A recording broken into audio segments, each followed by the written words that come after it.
morning, everyone. Yeah, I trust we are enjoying the event, right?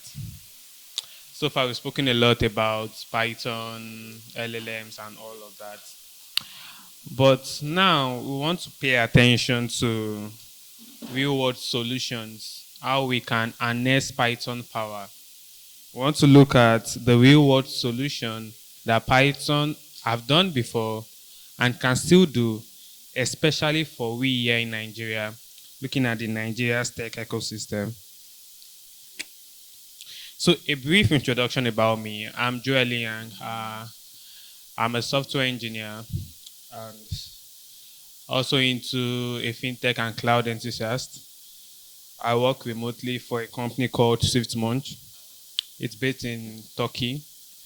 So, what we do there is more of food deliveries over there in Turkey. So, yeah, I said earlier, we'll be talking about Python real world solutions. Let's quickly take a quick overview of Python. Obviously, Python, you would agree with me that Python looks like or close to be the most used language, if not it's the most used language. And there are certain characteristics that Python has that made it that way. And such is what you have on the screen as simplicity and versatility, right? These are part of Python characteristics that have made it favorite among developers. We can see there that its versatility spans across different domains, and you would agree with me. Some developers here, or some Pythonists here, some use Python for the web, some use Python for data science and all of that. So these are different, like machine learning, LLMs that we just mentioned. All of these are the verticals of Python, which is very interesting, isn't it? So it makes it a very, very useful tool in the tech ecosystem. And it is very important that as Nigerians, building for Nigeria and globally, we pay attention to such. And it's really commendable that we in Nigeria have actually paid attention to such. Looking at the features and strength of Python, like yesterday, a speaker was talking about using annotations in Python.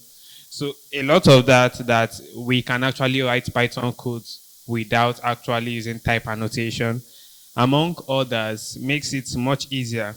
You have a clean syntax, you have extensive libraries, you have communities, right? Even this Python Nigeria, we have smaller communities of Python developers. Like I'm based in Uyo, and you find that even over there in Uyo, we have different communities that are into Python. Right, so this is very, very interesting, right? So let's take a quick overview of the tech landscape in Nigeria. You would agree with me that it's rapidly growing. Almost every day we have new people coming into the space, and because of the kind of characteristics Python has, it makes it very important that some of these might actually dive into it. A speaker said something yesterday that you come into Python because of the characteristics, but you stay for the community, right? And that is very, very important. So we've seen it from startups to government initiatives that Python have played a very, very useful, isn't it? You find different startups today using Python to solve one or two problems, especially for their backend systems. So Python adoption in Nigeria has been very evident. We've mentioned that in the educational landscape, even in the fintech landscape. We'll talk a few about some of these companies that we know today that are using this. Now let's look at the practical application of Python. We spoke about some of the characteristics like using it for the web, using it for analysis and others. An example is automation. I don't know how many of us here are into automation, but Python have been very useful in this space, right? A couple of months ago, a friend was telling me how the company he worked for, they were able to use Python for automating their tasks, which is very, very important. It makes work much easier and even reduces cost for the company. So you find that Some examples are data entry automation, web scraping, tools like Beautiful Soup and Scrappy. You could use it to like get these data and also automate your data from websites. So another one is the web development. These have been very, very like it seems the most rampant out of it all because other spaces are being explored more recently. So the web development, you find those using it for backend. They use it for the backend infrastructure, such as using framework like Python, like Django, Flask, among others. So we have some use cases for like the web development, like e-commerce platform.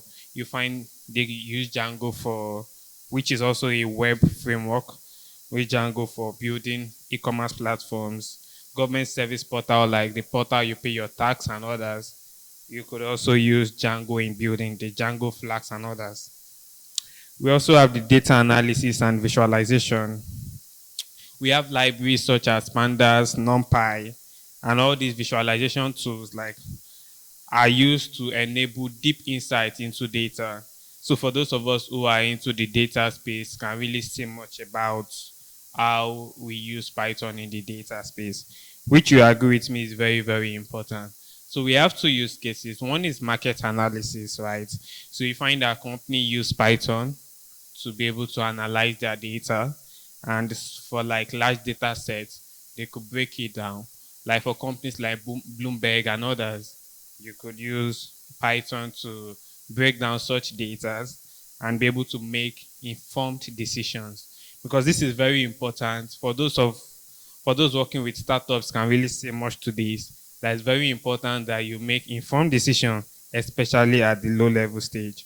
And we also have the public health analysis, right? So this is another use case of the data analysis and visualization. It helps in tracking informations like diseases. You find how important Python is in that space. So we've spoken about three. We've spoken about automation, web development, data analysis and visualization, then the machine learning and AI. I really will not want to talk much about that because already we've gotten enough knowledge about that. But it's very, very useful that these tools are available for us today, like the machine learning and AI that we've been talking about. You find it useful in the agricultural space, right? You find farmers can yield more produce using some machine learning tools to be able to understand either the weather condition, weather patterns, and soil conditions.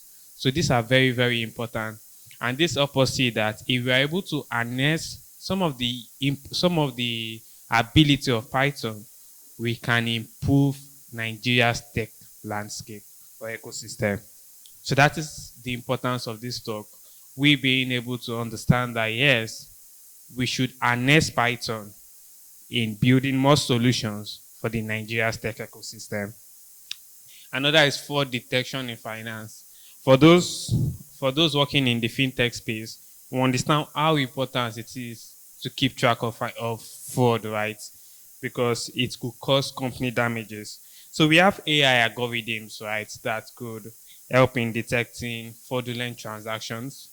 So all of these are very, very useful for companies such as this. Now let's quickly look at the success stories for us to be able to understand that yes, Python have had a meaningful impact even here in Nigeria and in the diaspora. We find them in health tech, we find them in education, finance. Company like Paga or Carbon uses Python as well for their systems. Then we have them in agriculture and others. So some best practices and insights. We get to use Python for community engagement. Like I mentioned earlier, you will agree with me that Python has good community engagement, collaborative development, and skills development. All these are part of the ways we can utilize Python. So far we've discussed how important Python is, especially to us here in Nigeria and even outside. We've discussed some of the things that we could use it for. and how we can use it much better. So it's very, very imperative that for the success of the Nigeria's tech ecosystem, Python cannot be overruled. We can either find ways to improve it because of the verticals. Because of these verticals, Python cannot be overruled. So it's very important that as developers, engineers, scientists, that we pay attention to this and utilize it as well. So in conclusion, the importance of Python, like we mentioned earlier, it could impact the country and globally at large, economically, financially, and socially. So this is very important to us here in Nigeria and those in the diaspora. So I'm encouraging those who are just coming in or those who have been in the space for some time that it's very important that we look into the importance of Python, look into one of the space that we can fit in, and find ways to provide more solutions in the Nigeria's tech ecosystem. So thank you so much. If there are one or two questions, and if there are none, we can call it a day. All right, thank you very much.